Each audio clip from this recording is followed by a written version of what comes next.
Hello दोस्तों, मेरे video में आपका स्वागत है। आज जो है हम कक्षा 8 की प्रश्नावली 1.1 को हल करेंगे।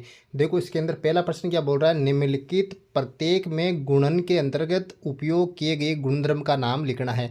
पहले, दूसरे, तीसरे प्रश्न के अंदर जो है आपको इसमें उपयोग किए गए गुणधर्म का जो है नाम बताना है आपको इसमें।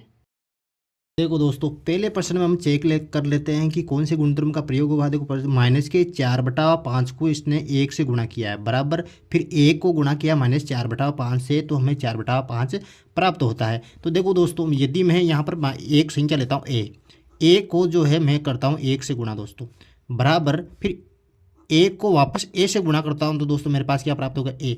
इस नियम का यहाँ पर प्रयोग किया गया है। यानी कि यहाँ पर जो एक है दोस्तों वो है गुणात्मक तत्समक, यानी कि तत्समक कौन सा है, तत्समक, गुणात्मक तत्समक। यानी कि यहाँ पर कोई संख्या ए को मैं 1 से गुणा करता हूँ तो क्या प्राप्त होगा, मेरे पास ए प्राप्त होगा दोस्तों। फिर जो है ए क्रम, केवल क्रम चेंज किया हुआ है, यानी कि ए को वापस ए से गुणा करूंगा तो दोस्तों तो भी मेरे पास क्या प्राप्त होगा, ए प्राप्त होगा। यानी कि दोनों ही हालत में मेरे को क्या प्राप्त हो रहा है, ए हो रहा है। तो यहाँ पर जो एक है वो किसका काम कर रहा है, गुणात्मक तत्समक का काम कर रहा है। तो यहाँ पर कौन से गुणधर्म का, पहले के अंदर कौन से गुणधर्म का प्रयोग हुआ है, गुणात्मक तत्समक का। तो दोस्तों हम लिख देंगे यहाँ पे गुणात्मक तत्समक, गुणात्मक तत्समक। तो पहले में आ जाएगा गुणात्मक तत्सम। अब देखो दोस्तों, दूसरे के अंदर हम देख लेते हैं दूसरे में कौन सा प्रयोग है। देखो यहाँ पर -13/17 गुणा -2/7, और दूसरी है -2/7 गुणा -13/17। देखो दोस्तों, इसमें कौन से नियम का प्रयोग है। यहाँ पर -13/17 है, -13/17 को कोई संख्या मान लेता हूँ मैं ए दोस्तों। अब -2/7 देर का है, 2/7 को मान लेता हूँ बी, बराबर हो जाएगा। फिर जब -2/7 को क्या माना था हमने, बी माना था यहाँ पर, तो बी गुणा ए, इस नियम का प्रयोग है। ए को गुणा बी के साथ करो या बी को ए के साथ गुणा करो, हमें सेम आंसर प्राप्त होगा। तो यहाँ इस प्रश्न में क्या हुआ है, केवल क्रम चेंज हुआ है, यानी संख्या का क्या हुआ, क्रम चेंज हुआ है। यानी कि आंसर होगा वही आएगा, लेकिन क्या हुआ, क्रम चेंज हुआ है। तो इसके अंदर कौन सा नियम लगेगा, क्रम विनिमयता का नियम लगेगा, क्रम विनिमयता, क्रम विनिमयता। ये जो है इसके अंदर नियम लगेगा, दूसरे प्रश्न के अंदर क्रम विनिमयता का नियम। अब जो दोस्तों हम तीसरे प्रश्न की तरफ चलते हैं। देखो तीसरा प्रश्न में क्या होता है, -29/29 प्लस 29/-19। यहाँ पर क्या किया है, केवल इसका जो है प्रतिलोम किया गया है दोस्तों। देखो यहाँ पर देखो, यहाँ पर जो है -19/29 है, गुणा इसका प्रतिलोम करके लिखा हुआ है 29/19। यानी कि इन दोनों को काटेंगे हम तो कितना प्राप्त होगा, हमें 1 प्राप्त होगा दोस्तों। तो यहाँ पर जो है एक क्या है, तत्समक है। तो यहाँ पर कौन से तत्समक का प्रयोग है, गुणात्मक तत्समक का,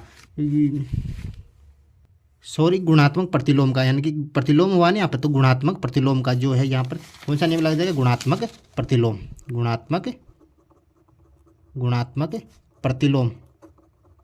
ये जो नियम यहाँ पर लग जाएगा, वेरी सिंपल। अब जो है देखो दोस्तों, दूसरा प्रश्न क्या बोल रहा है, बताइए कौन से गुणधर्म गुण की सहायता से आप 1/3 गुणा 6 गुणा 4/3 को 1/3 गुणा 6 गुणा 4/3 के रूप में अभिकलन करते हैं। अब जो दोस्तों इसके अंदर जो आपको बताना है कौन से नियम का प्रयोग हुआ है, तो इसके अंदर हम चेक कर लेते हैं। देखो ये 3 संख्याएं दे रखी है इसके अंदर, देखो 1/3 6 4/3, इधर भी 3 संख्या दे रखी है, 1/3 6 और 4/3।